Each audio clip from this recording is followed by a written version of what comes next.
Presenting Emilio, the Honey Badger Urrutia! I'm JP Mestanza. Now here's the news you need to know. Ladies and gentlemen, welcome to the Honey Badger Hour. It's your boy, Emilio, the Honey Badger Urrutia. Today with my special guest from the 305, Miami, my longtime friend, decades in the game, fresh off his UFC debut victory, Danny, the Colombian warrior, Chavez! What's happening, big dog? Thank you. I am so happy for you, man. Congratulations on your huge win this weekend, last weekend, bro. That was super impressive, man. Very impressive, doggy. How you feeling? Good, bro. Actually, it was a great feeling, man. Like, you know, I said to people, I'm like, bro, even when I knew the fight was happening, like, it wasn't real until at one point they put me right before I walk out with my son. You're watching yourself like shadow boxing on the highlights because they're introducing your name already. And at that moment, I'm like, oh shit, like I'm watching what everybody's watching right now. And it's like, I was like, damn, this is real. And you're in the cage. You have your own little swag in the cage. You got do your own thing. And the moment that Bruce Buffer pointed at me out of the blue corner and started screaming, I was like, oh shit, this is crazy. And he always brings the same energy, huh? Yeah, man. So every time he announces any fight, and right there I was like, oh shit, yo, I'm gonna go out there and win this fight, man. And I was like, yo, I gotta win this fight, you know. And it's been great, bro. Yo, and you had just come off a fight, right? So for the people who don't know, you just made your UFC debut this weekend in UFC 252, right? Yeah. UFC 252, you made your UFC debut, and then you had just fought. How long before this fight did you just have your title fight recently? I fought July 18. I got the call, I'll say July 26. It was a week and a half. I'll say, yeah, like July. You know, bullshit. I'm lying. July 28. July 28 is when I got the call. Like 10 days later. Yeah. So I had to do. I really didn't. The good thing of my last fight is that I got to finish the guy in the first round, and I was ready for 5 rounds. So I knew at least I had 3. I know I'm like, bro, if I was ready for 5 not so long ago, I got 3. But regardless, I only had 2 weeks. So 1 week to train hard and kind of like trying to like get back in a rhythm, because you know how it is. Your body is peaking, and then once you're done fighting, your body goes down again. So to try to like at least keep a good level, I tried to train as much as I can in that week in a healthy way. So when it was time to rest, it was time to rest. But I was doing everything. I was literally getting my own massages every 2 days. I was drinking a lot of water because I still had to cut a lot of weight, but I had to keep myself hydrated for those 2 weeks. And 2 weight cuts in 1 month was kind of rough, because I never done it in my life. 2 weight cuts in 1 month, that was rough. But I got to do it, made it happen, and got the W, so it was good. Yo, it was glorious to watch, man. I remember when I saw the news that when I saw the flyer come up, I remember how happy I got. You know what's crazy? We're from Miami, but I was from a smaller gym in Miami, and then when I left, so a lot of my friends that I train with, they have already like kind of stopped training and stuff. You're like one of the last few ones left from that era, and to see you get there now, and like after all the adversity, because it's been a long road for you, man. That's what I really want to like get you on the podcast for, because like there's a lot of people that take a lot of routes. Some guys, they get a little bit of hype, or maybe they get like 5-0 really quick, and then they get pushed. Some guys, but you took the like. It's almost like the purest route, because I feel like when you made your debut, it was a little bit different than other guys making their debut. Like, I had like a different type of confidence in you, It was just like, it didn't even matter who the opponent was. It was like, oh, Danny's like, this is like long overdue, So tell us a little bit how it felt, man. Like, after winning that title fight, when you get that contract, man, that must have been crazy, bro. Well, yeah, you just said it. I felt very calm in the fight. I felt very composed. I think the one thing it gave me, it was because I'm already 33. I fought the best guys in Miami. So I feel very confident. I feel like I have enough experience. If you look at my record, I got 7 fights going to decision. The other 3 I got them for a first round knockout. But 7 decision fights, even the ones that I lost, went to decision, except one that I got to the 5th round, and before I got finished by a guillotine. It's not a lot of time I have been in the cage. I have so much experience inside the cage that I don't feel I didn't feel nervous whatsoever. Believe it or not, I did not feel nervous. I felt nervous going into the fight, like, I mean, hours before, days before, moments. You know, you go through the camp and you have days that you think about the fight, and you know, because I hate losing more than I like winning. You know what I mean? So I started thinking about, no, I can't lose, and then I'm getting a lot of support from Colombia, so that was giving me a little bit of pressure, but it was good pressure. It was motivating me to keep waking up in the morning and, I'm not losing this fight. I'm not losing this fight. And but I feel very confident going into the fight. Believe it or not, like I said, when people talk about UFC jitters, I could see when it happens to them. But I believe one of the reasons it didn't happen to me is because one, I feel very experienced. I think some people going there were not that much experience yet. They're like in their 7th fight, and then now they're in the UFC. I'm going to my 14th fight, going into the UFC, and out of those 14 fights, I fought for 3 titles. You know what I mean, regionally, and I've been in decision fights with tough guys. So I feel very ready. I feel ready to go. But I could see where some people actually get the jitters and they don't make it. But I didn't have so much time to prepare for it. You see what I mean? I just got out of a fight, so I felt like I was still riding that wave. I was still feeling like the last fight. You know what I mean? Because I just, like I said, I fought. A week and a half later, I get the call. 2 weeks after, fight again. That's how I went down. So it was 3 weeks and a half from one fight to the other. You know what I mean? Yeah. So I felt very I felt like I was still in that fight mode. You know what I mean? In the fight mentality.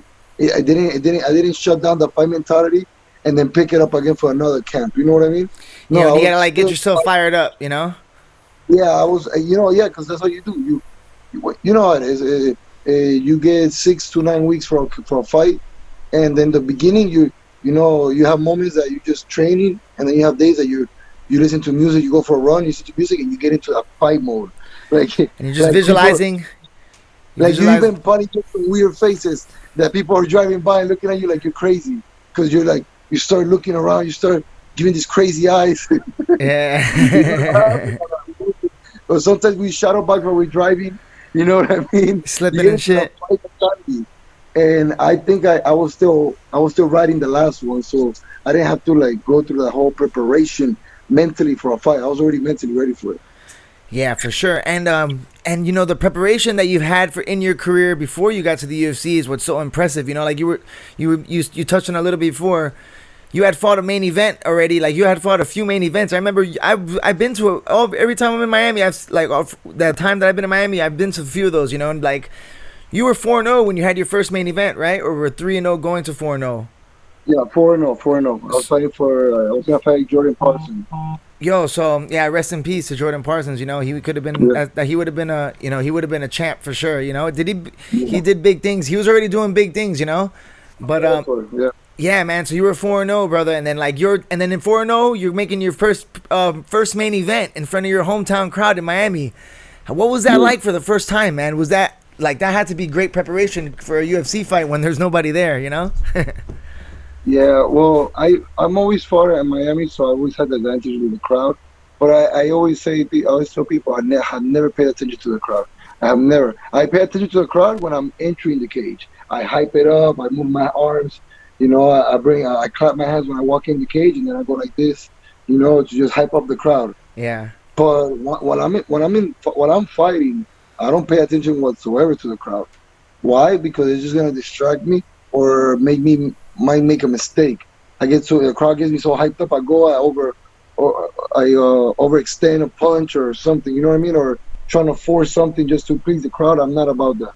I'm in here to do my job. At the end of the day, what we gotta do it takes a lot anyways, just to be in there and make the smart decision while you're fighting. So I don't like to let the crowd get to me. It's good when the crowd to me is when I'm walking out. That's when I use the crowd. When I'm walking out, when I'm getting the cage, when they calling my name. But after that, while I'm fighting, I'm very focused on the fight. I don't let the crowd get to me. And so yeah. That's what I do. No, but yeah, Justin Gaethje used to talk about that a lot, where he said he's made this mistake where he feeds into the crowd and lets it to kind of take over his energy, and then it affects the way he fights. Then he feels like he made his mistakes because of this, So to have that. And remember, Global Legion fight, I fought without a crowd. They had 50% capacity, which was like 60 people, but none of them were there for me because I was in Tampa. So I literally fought without a crowd. So going into this fight, it felt the same way. The only difference, the stage is bigger. Is the UFC. Literally, that's what it was. Is the stage, the lights, like you know what you're fighting for. That was the biggest difference, because if I think about like the crowd, I didn't have a crowd in the 3 weeks before when I fought for Global Legion. I didn't have a crowd. It literally wasn't. You could hear it really, and both times you could literally hear the coaches, your coaches, and the other guys' coaches. Yeah, that's awesome. Hey, how'd you like fighting like that? I guess I'm gonna know soon. I'm gonna be fighting soon, so I'm gonna find out. But how did you like it? Like, you can hear everything. You feel like more calm? Because maybe sometimes with the people and the lights, you know. I have felt calm both times, both ways. So. And you got to finish. You know? Hey, you got to finish, and you got the biggest win of your career probably up to date just recently. So no crowd is all right for my boy Chavez, dog. It's been an amazing month, bro. And hey, all right. So on top of that, man.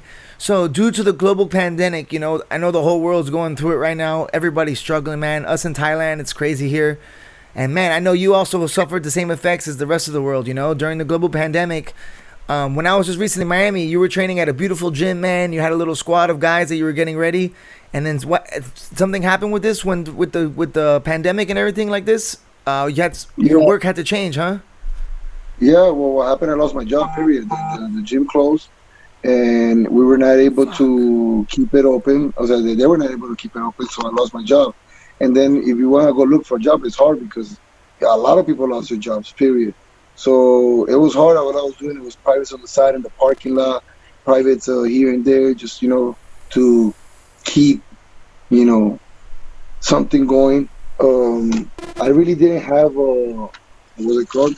I really didn't have a steady job. Yeah. You know what I mean?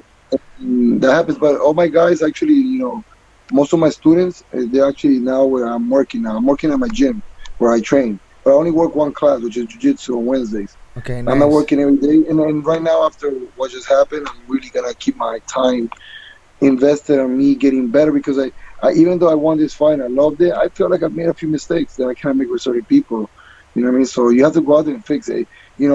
One of the mistakes that fighters make is that when we win fights, we think like, oh, I won it. Yes, you won it, but it doesn't mean you didn't make mistakes through that fight. So you gotta clean those things up. You know what I mean? We don't just gotta clean up when we lose. We gotta clean up even when we win. Yeah, because your opponents are gonna be looking at all the flaws. Your opponent's gonna be watching all your fights, and all your flaws. Exactly. Yeah, exactly. For sure, man. And so you said you had some students. The gym ended up closing, and then you got the fight for Local just right after the gym closed. Like, so how long were you? You were as lucky that you got this Local fight during the pandemic and everything like this, huh? Hell yeah! I'm telling you, that fight was a blessing. Look, a lot of people went through a lot of stuff. 'Cause we don't know what happened to people. So. But like I say, the best thing it happened to me from that was the fact that by that happening, it let me focus on training, because I had nothing else to lose. I was like, I already lost my job. Make the gym, and I was just focused on the title fight. At the time, it was a title fight. It was not like the UFC fight. But once I got the call for the UFC, I was like, oh shit! Now I'm all my tips in, because this one, which is life, and it has so far been there for sponsors, interviews like crazy, all that stuff. Hold on 1 second. Yo, come into the crib. Shut up, come into the crib. Come inside. Now, one of my students actually just showed up right now. Yeah. That I actually, you met as another student of mine. Remember when you came and did a seminar at my gym? Yeah. Is that him? Yeah. Yo? No, you met somebody. You met someone else. There was someone else. I remember. Hey, so all right. Keep going. Hold on. All right. So you ready? All right. So when I got distracted. My bad. Go for it. After, all right, so I forgot what we were talking about, yo. We'll have to edit this You part. got distracted without moving around? Yeah. No, don't worry.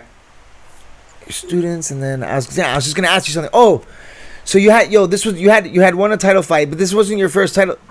Before you made your UFC debut, in your last fight, it was for a title, right? So it was for 5 rounds. Yeah, 5 rounds. And yo, yeah, but I finished him. I finished him in the first one, so I didn't have to go. I didn't have to go that much than 1 round. Thank God. but you fought 5 rounds before, right? This is not your first title shot attempt. No, yeah, I fought Jordan Parson and Jason Suarez for 5 rounds. Jason got me in the 5th round, like the last 2 minutes, and the guillotine. I went all 5 rounds with Jordan Parson. Damn, were they both undefeated when you fought them? I don't think Jason ever lost when you fought him. So your only losses were Jason 2. hasn't lost yet. Yo, Hasn't lost yet. He's 14-0. Who? Jason? Yeah, and Jordan at the time was 7-0 when I fought him. Yes, that's what I remember.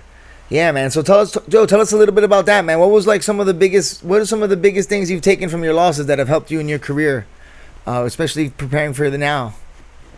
Well, my 2 title losses have been against wrestlers, guys that at the end of the day puts enough pressure and takes me down. And with Jordan, it was early in the round, so I had to like get better at my wrestling, and I never experienced was being on my back because I was always like when I fought other people, I was kind of like I was the wrestler. And when I fought Jason, I was a better wrestler, but still in the 4th, 5th round, he pressured me enough, and I realized I have to like work a little bit more on my cardio and worked on my wrestling. That's the one reason like it was separating me from accomplishing that. And when I fought for my 3rd title, it's another guy that wanted to take me down as well. Or he met the wrong Danny by that time. I was already my wrestling has gotten so much better. And not only offensively but defensively, because that's what it was. I was very good as an offensive wrestler, but defensively sometimes I'll stop your takedowns. I'll stop you in the first 2 rounds, but as the round is going deeper in the waters, my takedown defense was getting a little sloppy, you know. Yeah. So and just be more committed to the fights. You know, those two fights were big, and I trained my ass off. Everything, I did everything right, but I feel like I was able to be a little bit more disciplined this past 3 to 4 years.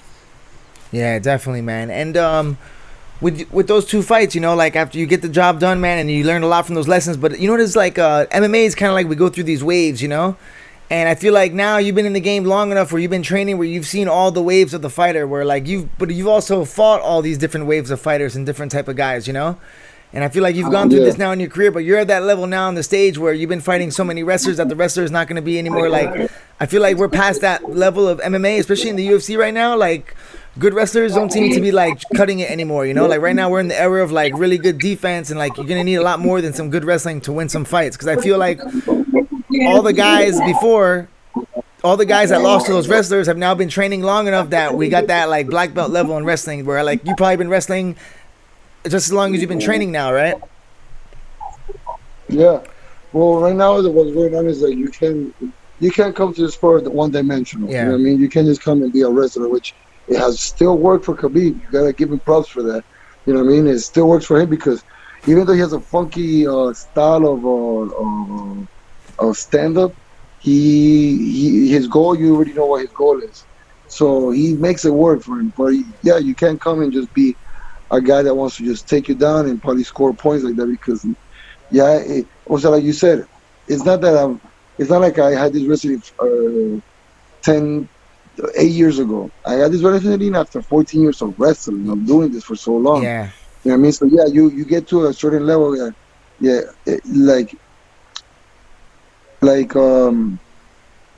Like you wrestle for so long, even MMA, even if you didn't have wrestling background, but if you wrestle, you put your time for so long, even a great wrestler. Now, in a wrestling real match is different, but even if a great wrestler comes to do MMA with you, his wrestling is not just going to cut it.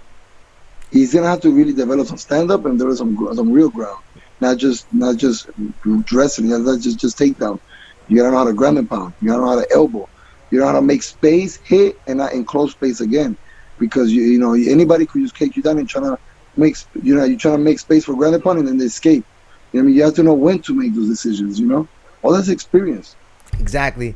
But this is all valuable experience that you've gained on the local circuit against the tough guys. You know, all the toughest up and comers in Miami are these are the guys that you've been practicing your craft on. You know, and then now before you make your UFC run, you also another big impressive thing with you that I saw in your career is that you started getting your finishes at the end.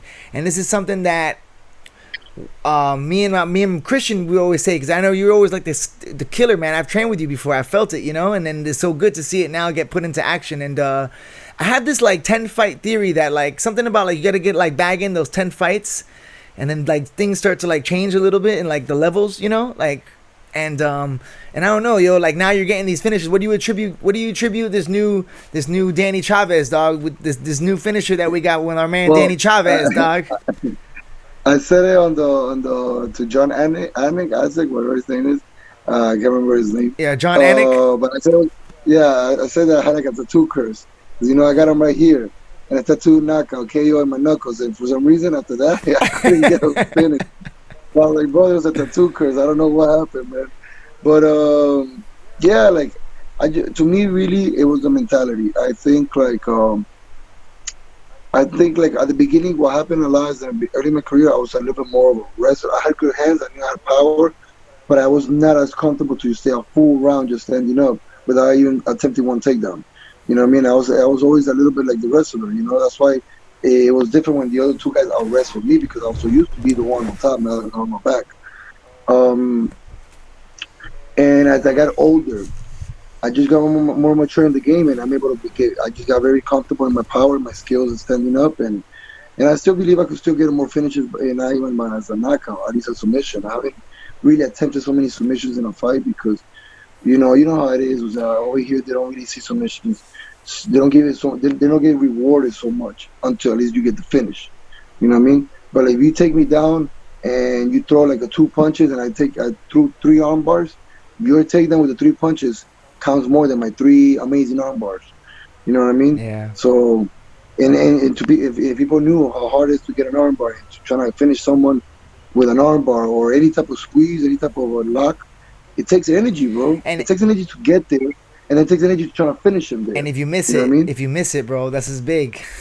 You miss it, you may have to recover because he's gonna try to like either pass guard, ground and pound, and you gotta have to right away recover. Yeah. So that's what I'm saying. Some people don't really understand that. I know.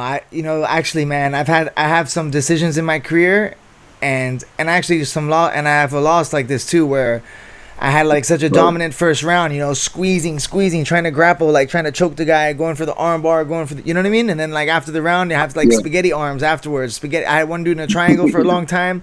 I came back to my corner and I was like, all right, I gotta win a decision. I just knew I wasn't gonna get. I was like, yo, I gotta do everything I can just to finish, you know, because my legs were shot. I just knew after like 7 minutes, I was like, all right, this fight's going the distance. I had already like had it to say. It was like kind of a bad mentality, but it happens to the best of us, you know. So, you know. No, yeah, and I literally gave this guy everything I had, TJ. I was kicking him as hard as I can. I kept waiting for him to just give up. I was like, yo, I've been kicking him the calf so much, he's just gonna give up on that leg, bro. And I literally thought, I'm gonna finish this with calf kicks. I was telling my friend, I'm like, bro, I'm gonna calf kick this guy because he steps so hard with his left forward. I'm like, if I finish him with like just straight calf kicks, that's gonna give me the bonus. You know what I mean? Yeah. That was bonus. But it didn't happen. But like I said, the guy was very tough, man. You gotta give him that, because with his only 2 kicks, made me limp. I couldn't imagine how his leg feels. Yeah. You know what I mean? Yeah, for sure. And you know the calf just hurts more than the thigh. The thigh is a big muscle. You could take any kicks there. But the calf, it's little. Yo, I got a theory on the calf kick, brother. I think you guys started the calf kick. That's the first time I ever saw it. You're like one of the first people that I felt it from, like training with you. And I never trained at MMA Masters, but I have like you guys. I know you and a few other friends of mine that train there. And you guys I've been seeing you guys smash that on the local scene in Miami and all the shows for a long time, you know. And we didn't start seeing it into the they haven't been talking about it in the UFC till recently. But in my head, I was like, yo, and I've also stole this. Me and Joe Ray stole this from you guys too, and we've been doing this in Thailand for a long time now, you know. But we got it from you guys, and now it's just starting to get some recognition. I don't know where it's from, but my theories is on you guys so far. Number one, dog. Look, I'll be very honest. Like, I'm not trying to like just because it's my gym or anything, but no, I vouch for this, dog. Yo, I've been from coast to coast, Danny. The only time I ever seen that, it was from Master Cesar. Master Cesar, I remember one time I kicked the thigh, and he's like, "No, what are you doing?" I'm like, "Oh, I'm kicking the thigh." He's like, "You kicked the calf," and I'm like, "Okay," and I'm like, "I'm not used to this." And I'm like, everybody at the time, even Jose Aldo with a fight with Roger Faber, made those thigh kicks a lethal weapon. But man, when you kick the calf, it's a whole different thing. And now you got people nowadays going out there. Like right now, I heard Chito Vera said that his coach came up with a calf kick. I And saw I'm like, that. bro, get out of my face. I get out of my face, bro. First of all, if you look at Chito Vera throwing that calf kick and you look at me throwing the calf kick, you see who purely throws the calf kick. Yes. All right? You got to see look at my technique when I throw the calf kick. It's fast, it's accurate, I don't miss most of the time, it's right the money, and I don't even make a big step on it. I literally just whip my hip the way we always practice. I've been doing this since I was 21. Since I got to MMA Masters and I met Master Cesar, he's shown me the calf kick. I've been doing it for so long. You could tell he hasn't done it for so long. You could tell he threw it and he landed because he could do it. But it's different when you see someone do it purely. Like you could tell when someone does it out of naturality, and that's my calf kick. And I have never seen it anywhere else. Me either. When we started, later on it got spread out because Mazda started using it. I remember he started calf kicking Cajun, but that's because he got calf kicked by Baboon. That's what I was gonna say, bro. That's what I was gonna say. People can look at Baboon calf kicking people back in the day, 10 years ago. Your fights in CFA. And people picked it up. People picked it up. I remember Ben Henderson started calf kicking Frankie Edgar in their fight. I think he got it from Caceres, and I think Ben Henderson got it from Caceres, and Caceres got it from MMA Master. Exactly. So that's what I'm saying. It got spread out, and then you see in the big screens and in the big arenas. So you think it's them. You know what I mean? Like, oh, they're the ones who are doing it. No, man, we've been doing it for a long time. It's just that people hasn't seen it because the only one that was throwing it for us and was making it happen was Amanda and Ricardo. Yeah. You know what I mean?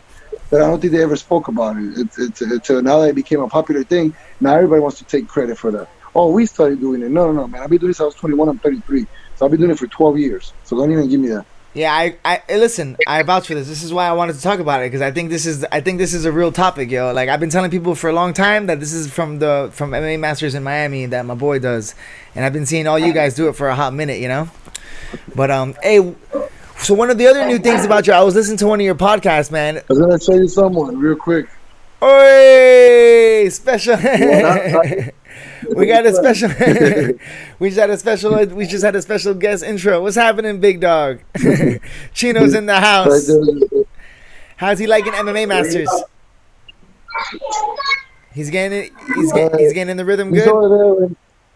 No, he's right there fixing something with his computer. Yeah.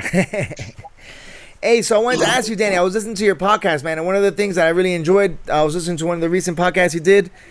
And you were talking about that you just started coaching has been like something new for you that you really got like a new inspiration from. And when I went back to Miami the last time recently, that was one of the things that I saw. Like I saw you with your students, you know, and it was like a new Danny. Like it's something I really liked. It's like you're like a role model, dog, and like you were able to pass on your knowledge, and I could see how much you enjoyed it, you know. So that was like, and now I've been in Thailand now, and I've been coaching now consistently for a year straight at Tiger, you know.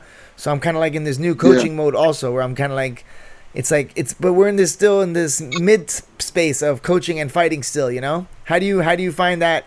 How do you find coaching and fighting, or how has coaching helped you as a fighter or helped your career?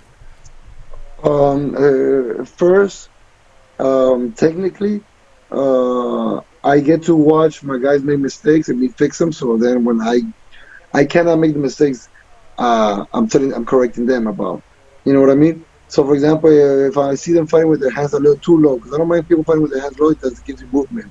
It does actually your style. But if I'm asking you, like, stop doing certain things, like for example, I feel like I made a quick mistake in the fight when I started brawling with him in the third round, and I asked them not to ever brawl when their back is against the cage, and I did that in this last fight.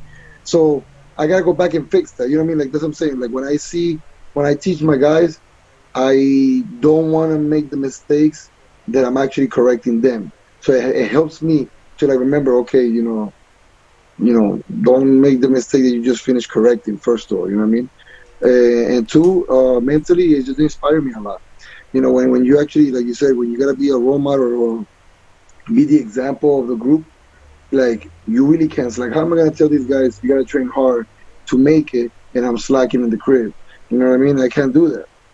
they won't believe me. They probably still follow me out of respect, but at the same time they'll be like, oh no, what this coach knows, we train more than him, or we train harder than him. Yeah, We put him more. He must be. He's better technically because he's been doing it for longer, but he's not putting in the work that he's asking us to put for our fights.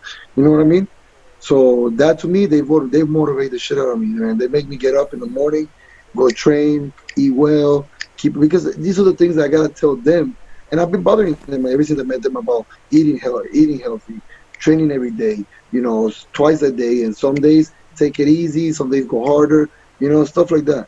And for me to tell them what to do and I'm actually not doing it, that's just it's not gonna cut it. And that's why I can say they're a big influence in my career right now. Yeah. This is like the best. I'll be honest, like I think like there's 3 stages in your career. The beginning stage is you as a student, nothing but a student, learning everything, getting experience, you know what I mean? That's the best one. The middle stage is when you're in your prime, you know what I mean?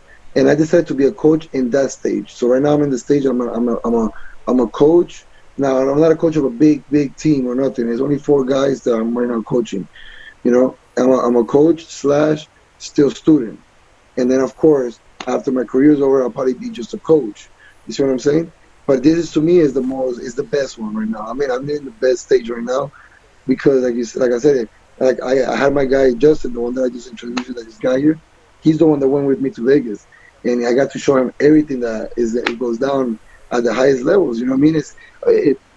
I know for a fact he got motivated to train for fighting now. He was like, oh man, he was actually over there saying like, book me in this fight, book me in that fight. That probably got him so fired up to see it real live. That was beautiful. It's not only to see it, but he saw. Remember, I've been with him for 3 years, and he saw me fighting the regional promotions, and then going out there and really making it to the UFC.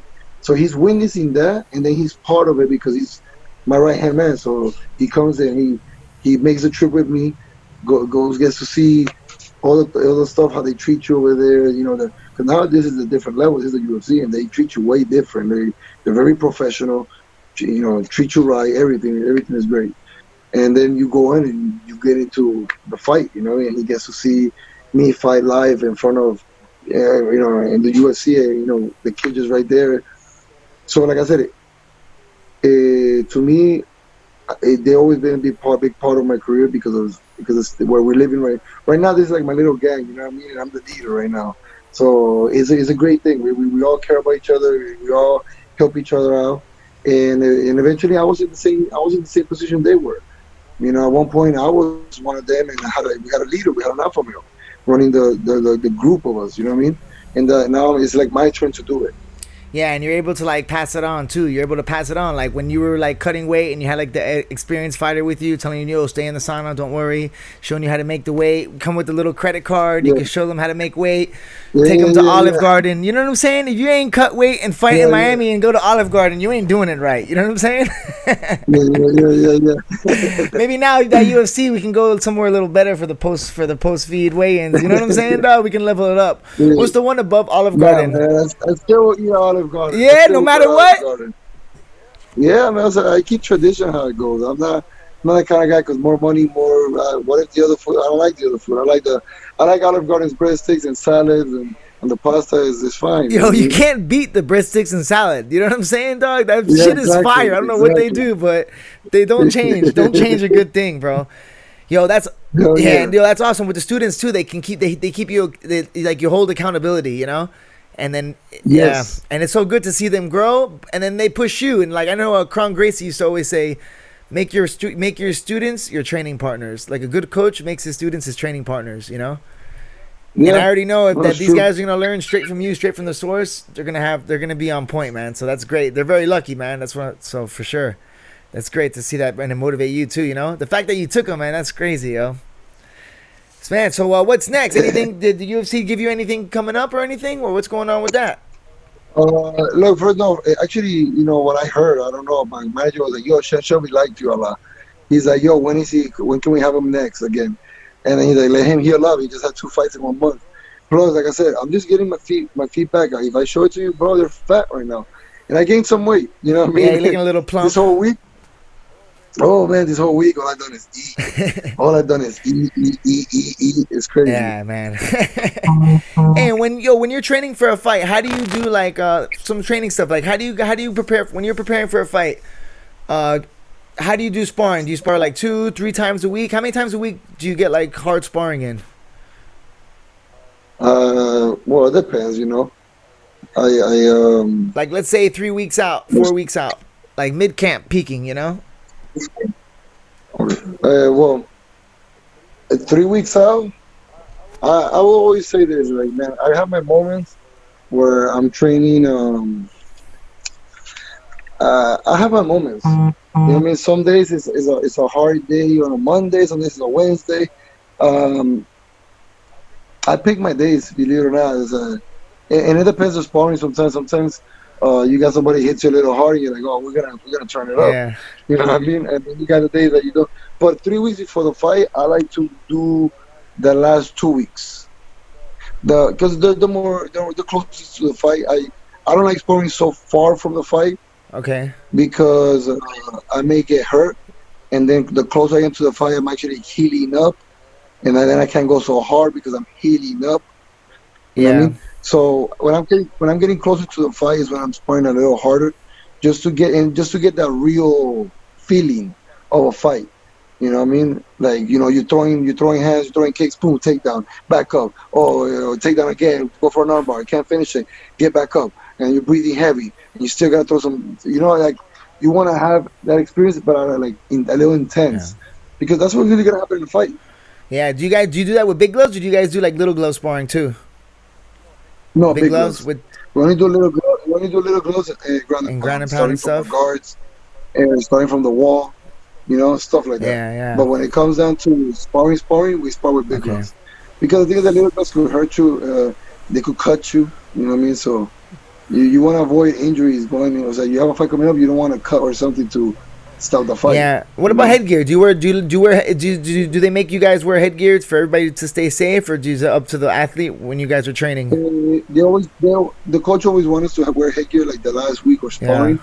Because he just wants to avoid cuts or anything like that. Yeah, I know. In the guys in New Zealand at CKB, they have to wear headgear for the same reason, for cuts. Even though because the headgear is a pain, right? I'm sure you agree. Like, it's annoying as hell, especially when you go for like a takedown or something, you know, and then somebody's just then you got to get your head out, and then somebody's just holding on. Somebody's got a big gloves. They got your head. You got your head stuck with the headgear is the worst, you know. But I always say there's no conditioning that mimics like a hard sparring with like wrestling and striking and jiu-jitsu all together. Like, it's something about, because you can just do kickboxing sparring for like a lot of rounds, right? You can do jiu-jitsu a bunch of rounds, even wrestling. Yeah, but once you know your guy is a wrestler, you have to do everything. You have to ask your training partners, look, man, try to take me down. Shoot. Like, you know, like, you try your best to take me down and try to, you know, and you know, a lot of times you want to mimic the guy's takedowns too. Some guys don't shoot with the knee down. Some guys do, you know. So you want to mimic what they do. So, yeah. Yeah, man, definitely. And now lead me to another question. So, and when you're training, do you like if you're going against a southpaw, will you only spar southpaws? Or do you like just mix it up and get all different types of vibes from people and just get different work in when you're doing your rounds? Or like the closer do you get real specific? Like, hey, I want you to stand southpaw, throw this, throw that, so you can like get the looks of your opponent, right? Yeah, you try to get as close as you can to your opponent's looks. You know what I mean? It's hard because at the end of the day, you know, everybody has different styles and body frames and different punches. Like, you know, you may ask somebody to jab you. That guy has a good jab, and you ask somebody to jab you, but he doesn't have a good jab. But he is the perfect southpaw with the same range. You know what I mean? So you just what you always want to do is try to mimic the guy as much as you can. That's what I tell my guys all the time when they train with me. I'm like, look, guys, look at the guy's videos and try to mimic him. Yeah. You know what I mean? Mimic him. And that gives me a good insight about him. If he's only southpaw, I will train a little bit right orthodox people in case he switches. Yeah. But if I know he's a main southpaw, I'm training mainly against southpaw. Yeah, definitely. That happened my last fight. The Global Legion guy, he was a southpaw, and I had to tell my friend, one of my students, Richard, turn southpaw me. Because the one that I normally use is Justin. He's a real southpaw, but he was hurt. His neck was hurting through the camp. I gotcha. So I couldn't use him. I had to use other southpaws and turn and make people turn southpaw. Yeah, nice, man. Is there anything do you switch ever, or you always stay pretty orthodox, right? I stay orthodox. I switch here and there, very, very rare, but I stay orthodox. Yeah, man. Do you have any preference in type of styles of guys you like to fight that are good fights for you that you like, or it doesn't really matter? Well, right now I'm in the top 60. I'm like 66, I think.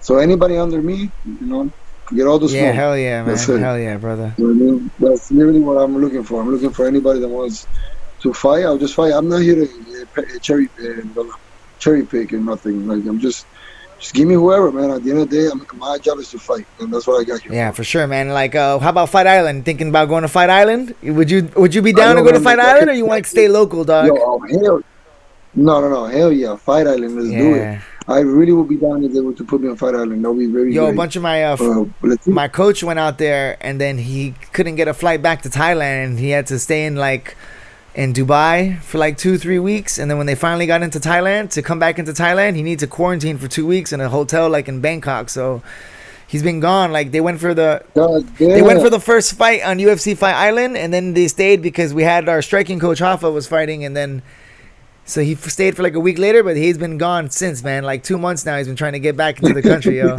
But I think America's okay, right? You come back to America, and do they make you quarantine or anything when you go there? No, they didn't. No? How's the coronavirus in the gym and stuff in Miami? Well, Miami was pretty high, had a high rate. Yeah. But I don't know about now. Now it's getting better? Now it's okay?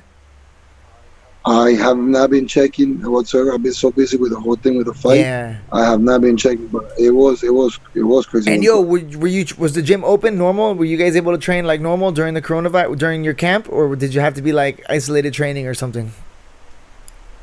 It was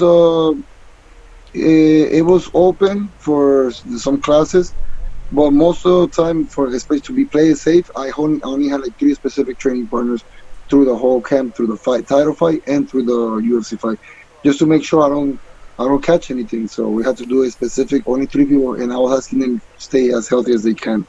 So that we have to do it that. I couldn't just train with everybody in the gym, because if I do.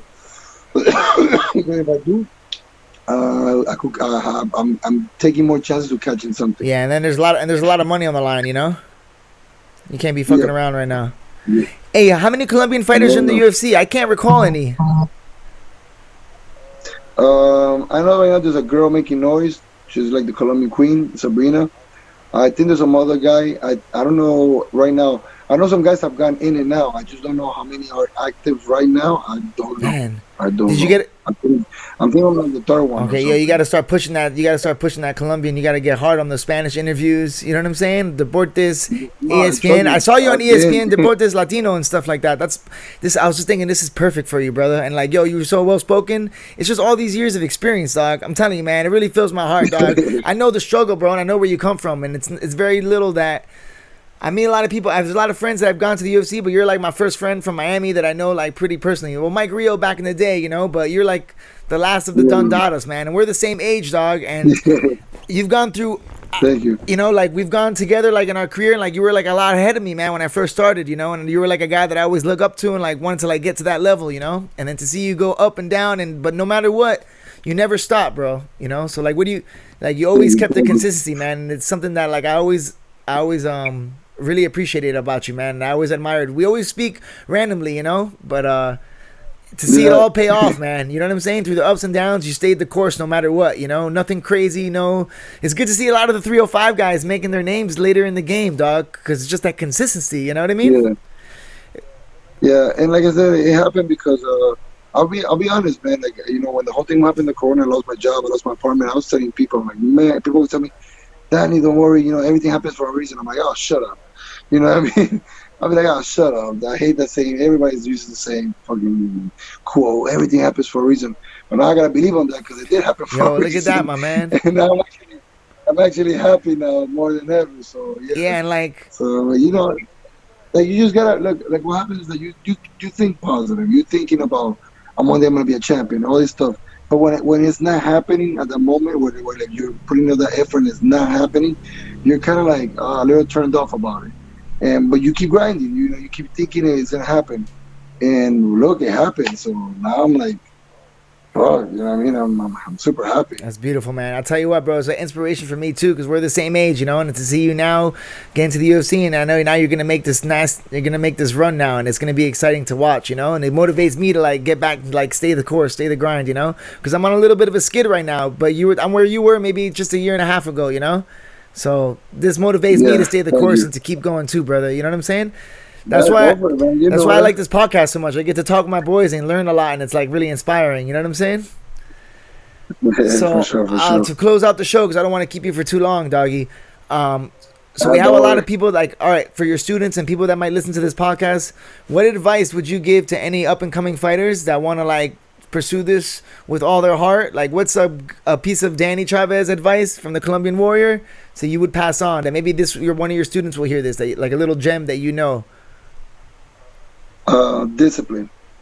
Discipline is one of the keys of all this, man. Like, I hire people, even guys like Ricardo Lamas, and people tell me, long overdue, Danny. You were supposed to be in the UFC like a long time ago, and I understand why they say that now. As I got older, I noticed that in my 20s, I had a lot of ups and downs in the sense of like I really wanted it, but then I'll be a little indisciplined. I get a little distracted, a little bit too much going here, going there, not showing up to the gym sometimes. But every time I fall, I always train. That's guaranteed. Well, you know that I'm in the gym training my ass off when I fight. But when the fight was over, it'll take me a long time to sometimes fight again or something like that. And I think it was all discipline and dedication. You know what I mean? Once you, because I always put the hard work for the fights, but I feel like overall I should have just been more consistent, more disciplined in the gym. I feel like the moment I got disciplined in the gym, which has been the last 3 years, all these things have been happening. I got my 3 finishes and my title, because this was the 3rd title I was fighting for, and I got in the UFC. Like, all this happened like that, in 3 years. And in those 3 years is when like I said, that's why I always use my students as a reason why, because like I said, because I have to be the example. Like I said, it pushed me to be more mature in the game. You know what I mean? And I think that's really what it is. And I got more discipline. Because like I said, I was like, how am I going to tell these guys to do something if I'm not doing it? So I have to get more discipline. And not only because, like I said, not only because of them, but myself too. I knew that if I'm ever going to achieve, because when you look, as a fighter, because I know there's many great fighters out there. They're not in the UFC. I know that for a fact. And I know sometimes they probably look at fights in the UFC and they're like, man, I could win that fight. You know what I mean? You look at some fights happening, you're like, man, I'll kick that guy's ass. And it sucks when you're not in there showing it. You know what I mean? So I think like the number one thing is, man, be disciplined.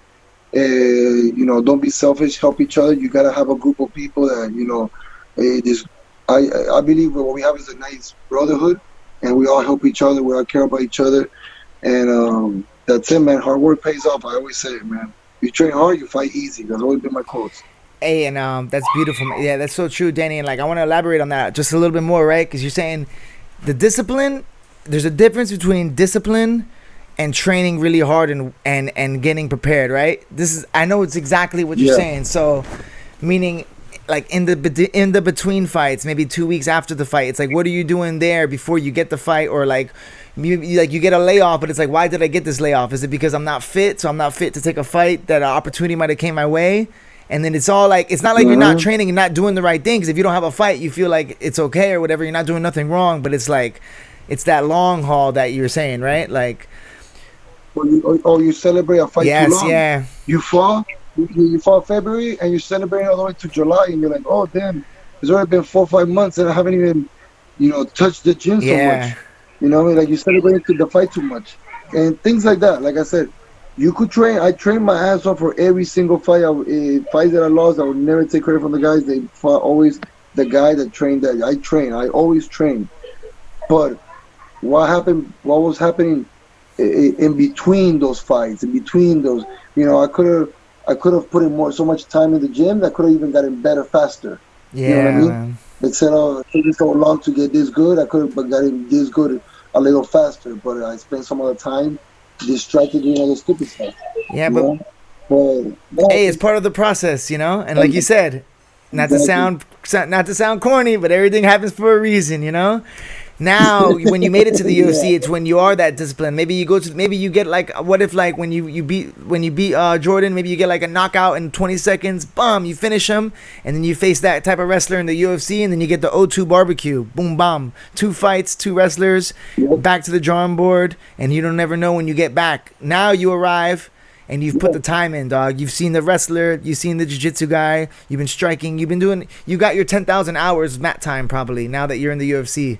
So all those things that could have happened before, when you weren't disciplined, and you maybe the inexperience level happens, but now you got the discipline, you got the mind, and you got the fucking mat time. So it's like a game changer, you know?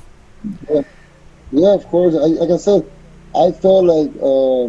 I think one of the things that Tia Brown was really, really unexpected. It was how much experience I had in there. You know what I mean? And he said that he was going to bring the experience, and I said in an interview, I'm like, yes, he has more experience than I have, but not in fighting. He has experience more than I have, being in a bigger stage. He's fought in the UFC already. He fought in the Contender, so he's been in the big stage. But he hasn't fought. He's fought good guys going into getting his record to where it is. But I fought great guys too, you know what I mean? So I felt like when it came down to fighting experience, we were almost equal. You know what I mean? Now I just have a different style of fighting than he does, and it showed that day. But I feel like the only difference that he had is that he's fought in the UFC before and I didn't. He was counting on me probably getting jitters or me not having the experience and probably overcommitting things because I've been fighting in the UFC. And I didn't let that get to me. I felt like very experienced when I was there. Yeah, and you look good on the mic, dog. You look good on the mic, son. You know, that Colombian flag looks proper. But yo, my man Danny, thank you so much for coming on the podcast, man. There's so many other things I wanted to ask you, but we can get it next time for your next fight. You know, we can start getting a couple of these in, you know, because I know we always I know we used to have our nice little MMA arguments back in the day. We used to like love some old school fighting talk. Yeah. You know what I'm saying? So Yeah. I can't wait. I probably want to see G in a few days. Did he give you the haircut? Did he give you a haircut? Yeah, of course. So if you got our boy, I wonder if he listens to the podcast. Hopefully he'll listen to this episode, dog. I don't know if he's not big on podcasts and stuff, you know. Yeah. Hey, who are those Midnight Miami podcast guys? I kind of like that was a good pod. I listened to the both of ones with you. It's my friend, one of my students from my jiu-jitsu class. He runs one and he invited me. So I'll be that one, the Midnight. I'm going to his on Yo, Sunday. that one's legit. I like the setup, dog. They got good camera. They got like a nice little like it's real Miami. But they have a new studio, so I don't think they have like the set again the same way. Which I told them, I'm like, yo, I like the stickers, the lights that it has. Like I was like, it's a nice setup. But I think they're moving to Doral because they had theirs like a little more down north, and I guess theirs is just gonna be right now like inside an office right now, like just walls and the mics. Yeah, nice, man. Bueno, ladies and gentlemen, that's our episode of the Honey Badger Hour with our boy Danny, the Colombian Warrior Chavez. Where can we find you on social media, brother? In Instagram and Twitter, DWarrior875. Right now, my Facebook got hacked like about a few months ago, and I haven't been able to get it back. So I only got Instagram and Twitter, DWarrior875. Hey, fuck Facebook. China owns them, dog. They're not. They don't matter, dog. We don't play on Facebook. Nah, we put the link on Facebook for this app for this podcast. We need them, unfortunately. I hate them, but we need them, dog. They own us. They own us right now, dog. But all right, ladies and gentlemen, Honey Badger Hour. Thank you very much. We out.